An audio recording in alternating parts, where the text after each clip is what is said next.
Assalamualaikum warahmatullahi ta'ala wabarakatuh. Alhamdulillahilladzi an'amana bi ni'matil iman wal islam wa nusalli wa nusallimu ala khairil anam sayyidina wa maulana Muhammadin wa ala alihi wa sahbihi ajma'in. Amma ba'du. Bismillahirrahmanirrahim.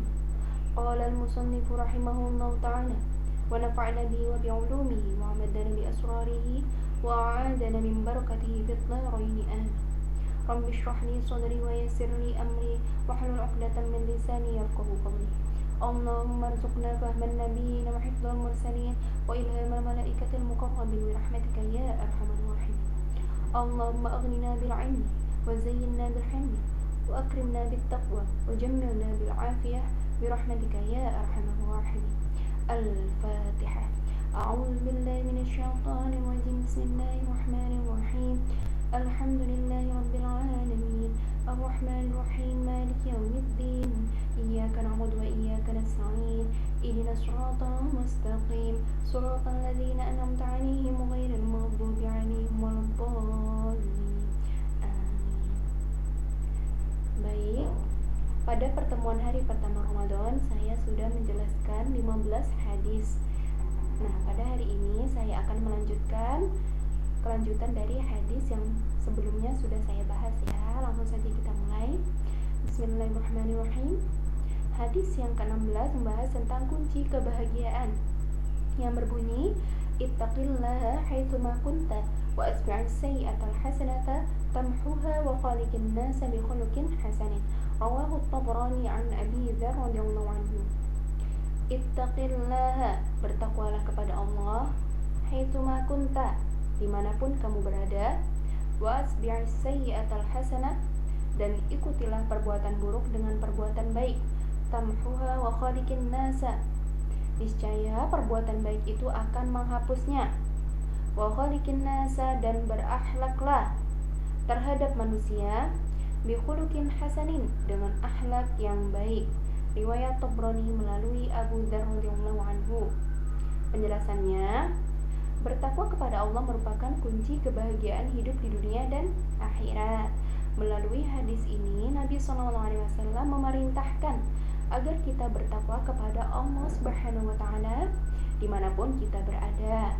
Selanjutnya, Nabi SAW menganjurkan agar setiap kita melakukan perbuatan yang buruk, kita harus mengimbanginya dengan perbuatan yang baik. Niscaya perbuatan baik itu menghapus dosa perbuatan yang buruk. Hal ini ditegaskan dalam firman-Nya yang berbunyi, Innal hasanati yudhibnas sayyi'at. Sesungguhnya perbuatan-perbuatan yang baik itu menghapuskan dosa atau perbuatan-perbuatan yang buruk. Quran Surat Hud ayat ke-114.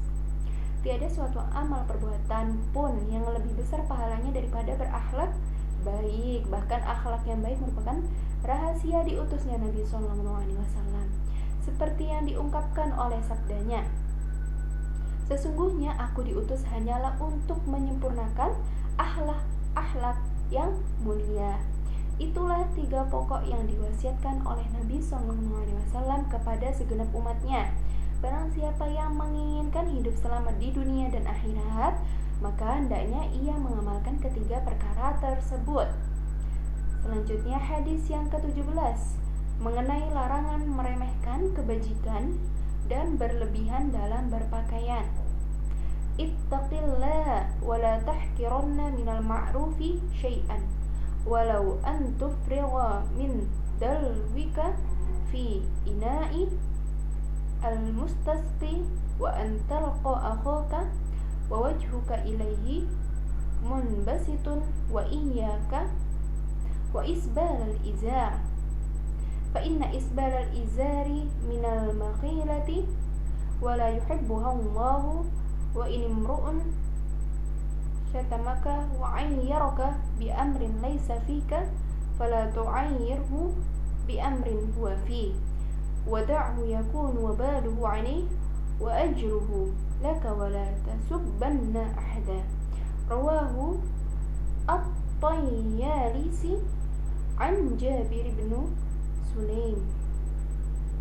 Artinya, Bertakwalah kepada Allah, dan jangan sekali-kali kamu meremehkan hal yang ma'ruf atau bajik, sekalipun kamu harus menuangkan air dari timbamu kepada wadah orang yang meminta minum, dan sekalipun kamu harus menemui saudara-saudaramu dengan roman muka yang berseri-seri. Jangan sekali-kali kamu menyeretkan kainmu, karena sesungguhnya perbuatan menyeret kain itu termasuk perbuatan sombong dan tidak disukai oleh Allah Subhanahu wa taala.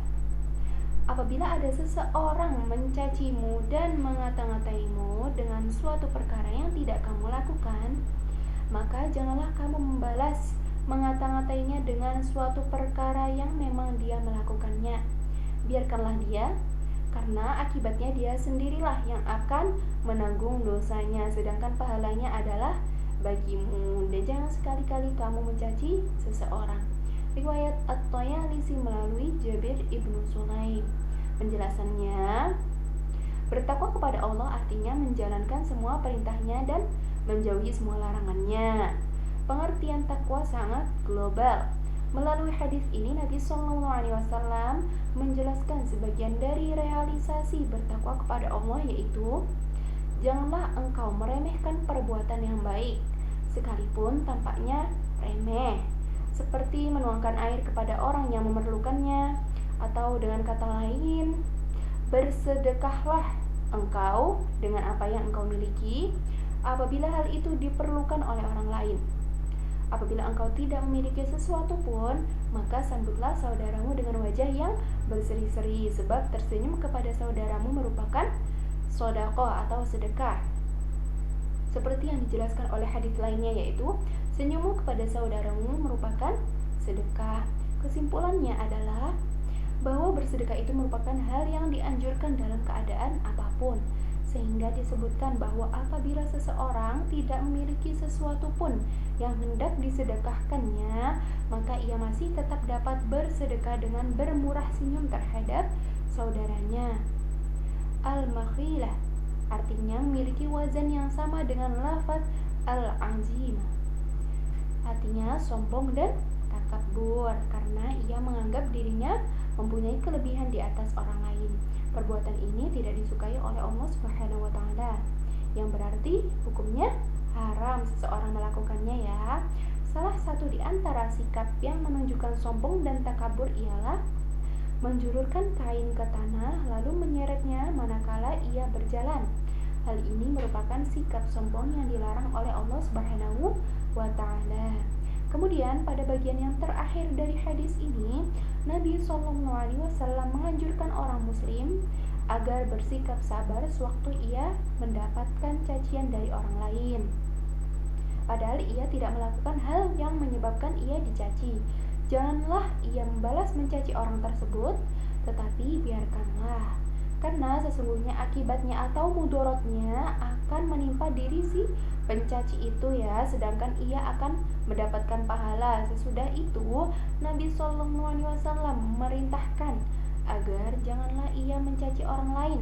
Niscaya ia akan hidup dengan selamat dan dihormati oleh orang lain.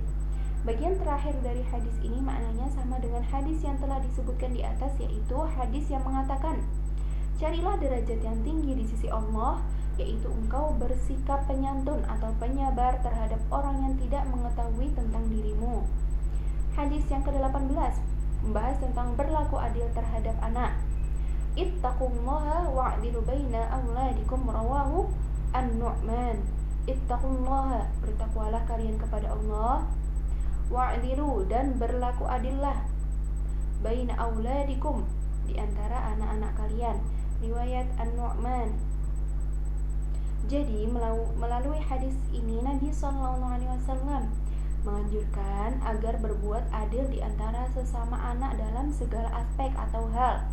Karena sesungguhnya apabila seseorang tidak berbuat adil di antara sesama anaknya, berarti ia mulai menanamkan bibit perpecahan dan permusuhan di antara sesama mereka. Apabila perpecahan dan permusuhan ini tumbuh subur di antara sesama saudara, maka terputuslah hubungan silaturahim di antara mereka. Padahal syariat Islam mengajarkan agar hubungan silaturahim dipelihara. Bahkan hal ini disejajarkan dengan iman, seperti halnya yang diungkapkan oleh hadis lain yang mengatakan, barang siapa yang beriman kepada Allah dan hari kemudian, maka hendaklah ia menghubungkan silaturahim. Hadis yang ke-19, firasat orang beriman. Ittaqu firasatal mu'mini fa innahu yanzuru binurillahi, rawahu at-Tirmidzi. Ittaqu, takutlah kalian, firasatal mu'mini, terhadap firasat orang yang benar atau beriman, fa innahu yanzuru, karena sesungguhnya dia melihat, binurillahi, dengan cahaya Allah. Riwayat Tirmidzi. Jadi apabila seseorang mukmin dekat kepada Allah Subhanahu wa taala dan setiap detik ia selalu mengingatnya, maka Allah pun dekat kepadanya dan selalu mengingatnya. Manakala ia telah mencapai derajat ini, maka ia dapat melihat dengan pandangan Allah Subhanahu wa taala, atau dengan kata lain, melihatannya itu dapat menjangkau masa mendatang dan hal-hal yang gaib. Melalui hadis ini, Nabi SAW menjelaskan bahwa firasat orang yang benar-benar beriman itu adalah benar adanya dan bukan merupakan ramalan atau dugaan, karena sesungguhnya ia melihat dengan bantuan cahaya Allah Subhanahu wa taala. Dalam salah satu hadis qudsi disebutkan, maka penglihatanku adalah penglihatannya, ia dapat memandang dengan penglihatanku. Sebagai contoh ialah apa yang dilakukan oleh Khalifah Umar radhiyallahu anhu. Ia dapat mengatur pasukannya yang sedang berperang di negeri Syam dari kota Madinah. Pada saat itu ia sedang melakukan khutbah Jumat. Tiba-tiba ia mempunyai firasat bahwa pasukan kaum muslimin terpukul mundur oleh pasukan musuh atau lawan. Lalu ia memberikan komandonya dari atas mimbar khutbahnya, hai pasukan kaum muslimin, naiklah ke bukit. Kata-kata ini diulangnya beberapa kali, dan pasukan kaum muslimin yang sedang berjuang di jalan Allah atau berijtihad di jalan Allah itu mendengar ucapannya seakan-akan menggema. Lalu mereka menaati perintahnya sehingga pada akhirnya pasukan kaum muslimin memperoleh kemenangan. Hadis ke-20, kemujaraban doa orang yang teraniaya. Ittaqi da'watal mazlumi fa inna laysa bainaha wa bainallahi hijabun, rawahu at-Tirmidzi. Artinya, takutlah engkau terhadap doa orang yang teraniaya, karena sesungguhnya antara doa orang yang teraniaya dengan Allah tidak ada sesuatu yang menghalanginya. Riwayat Tirmidzi. Hijabun artinya penghalang. Makna yang dimaksud ialah bahwa antara doa orang yang teraniaya dengan Allah tiada suatu penghalang pun yang menghambat untuk sampai kepadanya. Atau dengan kata lain, doa orang yang teraniaya itu dikabulkan oleh Allah Subhanahu wa taala. Hadis ini mengandung makna peringatan keras agar kita tidak berbuat aniaya terhadap orang lain, karena sesungguhnya perbuatan aniaya itu merupakan hal yang dilarang.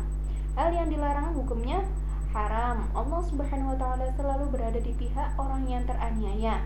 Barang siapa teraniaya lalu ia berdoa kepada Allah, niscaya doanya diperkenankannya atau bakal dikabulkan oleh Allah Subhanahu wa taala. Selanjutnya hadis yang ke-21 mengenai jalan untuk mencapai insan kamil. Ittaqil maharimi takun a'badan nasi wa warda bima qasamallahu laka takun aghnan nasi wa ahsin ila jarika takun mu'minan wa ahibbalin nas ma tuhibbu li nafsika takun musliman wa la takthirin ad-dhahika fa inna kasratat dhahiki yumitul qalba. Artinya, peliharalah dirimu dari hal-hal yang diharamkan, niscaya kamu menjadi orang-orang yang paling beribadah, dan relalah dengan apa yang telah diberikan oleh Allah kepadamu. Niscaya kamu menjadi orang yang paling kaya. Berbuat baiklah terhadap tetanggamu, niscaya kamu menjadi orang mukmin. Cintailah orang lain seperti kamu mencintai dirimu sendiri, niscaya kamu menjadi orang muslim. Dan janganlah kamu banyak tertawa, karena banyak tertawa itu dapat mematikan hati. Riwayat Ahmad melalui Abu Hurairah radhiyallahu anhu.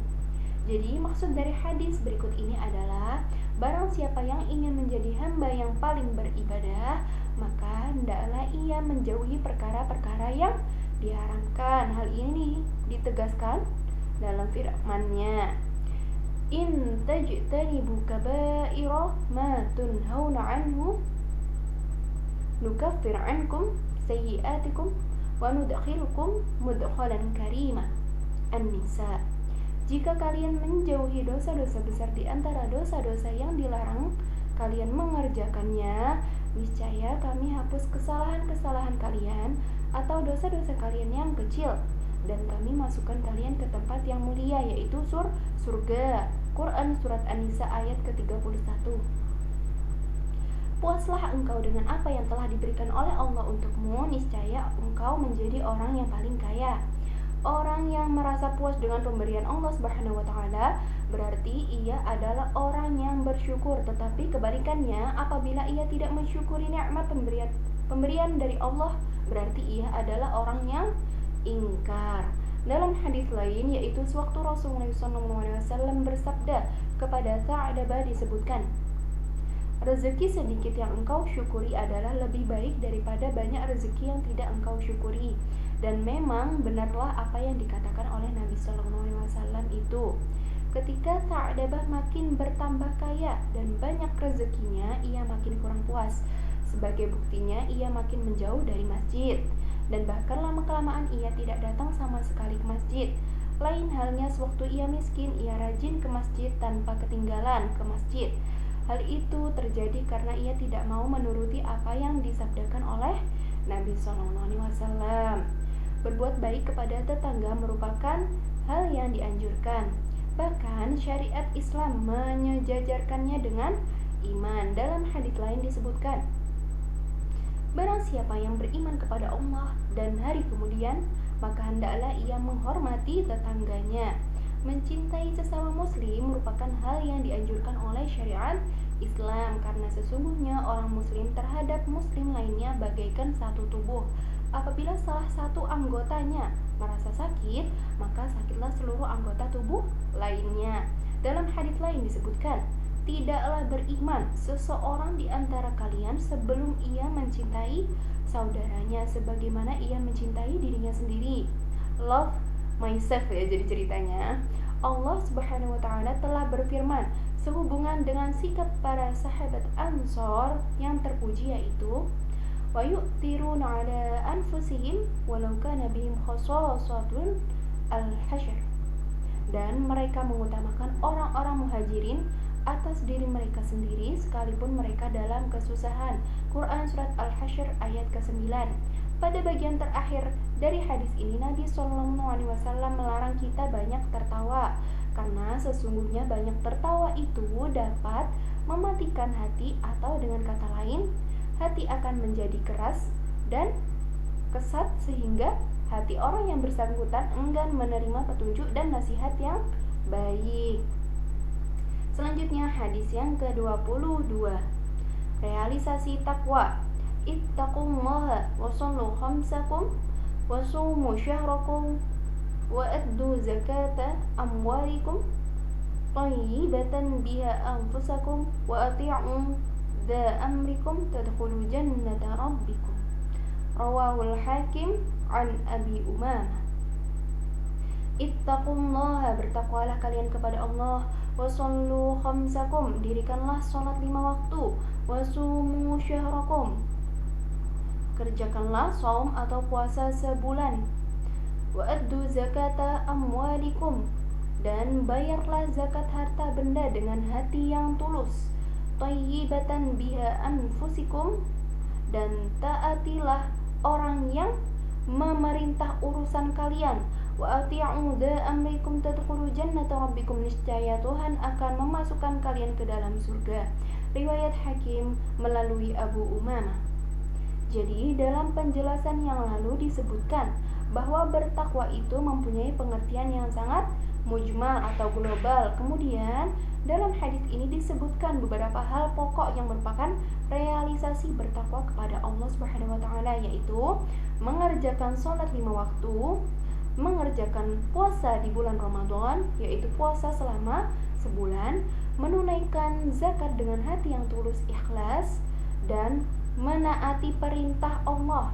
Barang siapa yang mengerjakan hal-hal tersebut, niscaya akan dimasukkan oleh Allah Subhanahu wa taala ke dalam surganya. Kemudian selanjutnya hadis yang ke-23 membahas tentang imbalan bagi orang yang teraniaya. Ittaqu da'wata limazlumin fa inna tuhmalu 'ala al-ghamami yaqulu Allah wa 'izzati wa jalali la ansurannaka walau ba'da hin. Rawahu At-Tabrani an Huzaimah ibnu Thabit.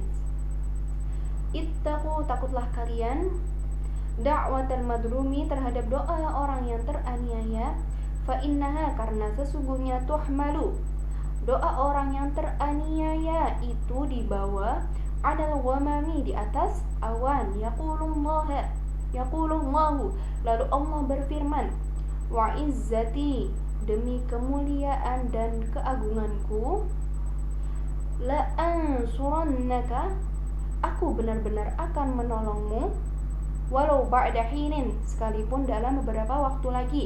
Riwayat Tabrani melalui Huzaimah ibnu Thabit. Jadi dalam hadis yang lalu disebutkan bahwa tiada sesuatu pun yang menghalangi doa orang yang teraniaya itu untuk sampai kepada Allah Subhanahu wa taala. Selanjutnya, dalam hadis ini dijelaskan bahwa doa orang yang teraniaya dibawa naik oleh awan. Kemudian Allah Subhanahu wa taala berfirman kepadanya, demi kemuliaan dan keagunganku, aku benar-benar akan menolongmu, sekalipun dalam beberapa waktu lagi. Atau dengan kata lain, Allah Subhanahu wa taala pasti akan menegakkan keadilan terhadap orang yang berbuat aniaya dan akan memberinya balasan yang setimpal atas perbuatannya itu. Selanjutnya hadis yang ke-24 membahas tentang bahaya aniaya dan kikir. Ittaqu dzulma fa inna dzulma zulumatun yaumal qiyamah wattaqu syuhha fa inna syuhha ahlaka man kana qablakum wa hamalahum ala an safaku dima'ahum wastahallu maharimahum. Rawahu Muslim. Artinya, takutlah kalian terhadap perbuatan aniaya, karena sesungguhnya perbuatan aniaya itu merupakan kegelapan di hari kiamat. Dan takutlah kalian terhadap sikap kikir, karena sesungguhnya kikir itu telah membinasakan orang-orang sebelum kalian dan mendorong mereka untuk mengalirkan darah mereka sendiri serta menghalalkan kehormatan mereka. Riwayat Muslim. Jadi perbuatan aniaya kelak di hari kiamat akan berubah menjadi kegelapan yang sangat pekat bagi pelakunya. Hal ini merupakan siksaan baginya sehingga ia tidak mengetahui jalan yang harus ditempuhnya, dan perkaranya berakhir di neraka untuk menerima pembalasan perbuatan aniayanya itu. Kikir adalah sikap yang tercela dan berakibat buruk bagi pelakunya. Sudah berapa banyak orang dari kalangan umat-umat terdahulu binasa karena kekikirannya. Sebagai contoh ialah Qarun yang hidup semasa dengan Nabi Musa alaihissalam. Ia ditelan oleh bumi berikut harta bendanya karena kekikirannya tidak mau membayar zakat, dan bahkan kekikiran dapat menimbulkan pertumpahan darah dan terinjak-injaknya harga diri serta kehormatan para pelakunya ya. Selanjutnya hadis yang ke-25 membahas tentang menyebut-nyebut nikmat.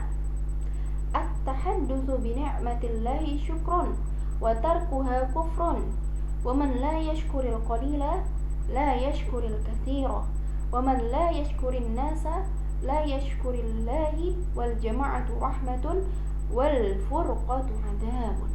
Rawahul Baihaqi. At-tahaddutsu bi ni'matillahi, menyebut-nyebut nikmat Allah adalah syukrun, syukur, bersyukur. Wa tarkuha kufrun, dan meninggalkannya berarti ingkar. Wa man la yashkuril qalila la yashkuril katsira, Barang siapa yang tidak mensyukuri nikmat yang sedikit, berarti dia tidak mensyukuri nikmat yang banyak. Wa man la yashkurin nasa la yashkurillaha wal jama'atu. Dan barang siapa yang tidak bersyukur terhadap orang lain, berarti dia tidak bersyukur kepada Allah Subhanahu wa taala. Rahmatun, bersatu adalah rahmat. Wal furqatu adzabun, bercerai-berai adalah azab. Riwayat Baihaqi. Jadi at-tahaddus yang ada di dalam hadis ini maknanya adalah menyebut-nyebut. Makna yang dimaksud adalah mengerjakan hal-hal yang membuktikan bahwa ia memperoleh nikmat Allah Subhanahu wa taala, sedangkan tidak melakukannya berarti ingkar terhadap nikmat Allah Subhanahu wa taala. Allah Subhanahu wa taala telah berfirman, "Wa amma bi ni'mati rabbika fahaddits." Ad-Duha ayat 11. Dan terhadap nikmat Rabbmu maka hendaklah engkau menyebut-nyebutnya dengan bersyukur. Quran surat Ad-Duha ayat ke-11. Dalam ayat lain Allah Subhanahu wa taala telah berfirman pula, "La in syakartum la azidannakum wa la in kafartum inna 'adzabi lasyadid." Sesungguhnya jika kalian bersyukur pasti kami akan menambahkan nikmat kepada kalian, dan jika kalian mengingkari nikmatku maka sesungguhnya azabku sangat pedih. Quran surat Ibrahim ayat ke-7. Kemudian dijelaskan oleh kalimat berikutnya, yaitu bahwa barang siapa yang tidak mensyukuri yang sedikit, berarti ia tidak mensyukuri yang banyak, karena semuanya itu berasal dari Allah Subhanahu wa taala. Tanpa memandang sedikit atau banyaknya. Dan barang siapa yang tidak bersyukur atau berterima kasih kepada orang lain, berarti ia tidak bersyukur kepada Allah Subhanahu wa taala. Sebab sesungguhnya orang lain berbuat baik kepadanya hanyalah karena digerakkan oleh Allah Subhanahu wa taala untuk menolongnya. Kalau ia berterima kasih kepada orang yang berbuat baik kepadanya, berarti ia bersyukur kepada Allah. Pada bagian terakhir dari hadis ini ditegaskan bahwa jamaah adalah rahmat, atau dengan kata lain bersatu itu akan membawa kepada rahmat Allah, sedangkan bercerai-berai akan membawa kepada azab Allah. Demikian pengajian kitab Ramadan pertemuan yang kedua Ramadan hari ini. Kurang lebihnya saya mohon maaf. Wallahu a'lam bishawab. Arju minkum ma'assalamah. Bismillahirrahmanirrahim. Mari kita tutup terlebih dahulu dengan membaca doa kafaratul majlis. Kemudian dilanjutkan doa bersama-sama. Bismillahirrahmanirrahim. Subhanakallahumma wa bihamdika asyhadu an la ilaha illa anta astaghfiruka wa atubu ilaik. Bismillahirrahmanirrahim. Ya Rabbana a'tarafna bi annana iqtarafna wa annana asrafna ala ladha ashrafna. فتب علينا توبة تغسل كل حوبة واستر لنا العورات وآمن الروآت واغفر لوالدنا ربي ومولودنا والآل والإخوان وسائر الحلان وكل ذي محبة أو جيرة أو صحبة والمسلمين أجمع آمين ربي اسمع فضلا وجودا منا لا باكتساب منا بالمصطفى الرسول نحظى بكل سول صل وسلم ربي عليه عد الحب وآله وصحبه عدد تشريع الصحبي والحمد لله في البدء والتنامي. Ya Allah, kami mengaku sesungguhnya kami banyak melakukan dosa dan sesungguhnya kami berlebih-lebihan sehingga neraka layak bagi kami. Maka terimalah taubat kami, taubat yang membersihkan dosa, dan tutupilah aib-aib kami ya Rabb. Ampuni juga anak-anak kami dan keluarga kami, saudara-saudara kami dan seluruh kekasih kami. Ampuni juga setiap orang yang memiliki cinta kasih tetangga dan sahabat kami, juga kaum muslimin seluruhnya. Dengarkanlah doa kami ya Rabb dengan karunia dan kedermawan-Mu, tanpa berusaha dengan susah payah, dengan kemuliaan Rasul pilihan. Semoga kami memperoleh setiap yang kami panjatkan. Sholawat serta salam ya Rabb semoga tetap atasnya seperti bilangan pasir, dan atas keluarga serta sahabatnya seperti bilangan rintik gerimis. Segala puji bagi Allah baik di awal dan di akhir. Syukran jazilan ala ihtimamikum, arju minkum ma'assalamah. Wassalamualaikum warahmatullahi wabarakatuh.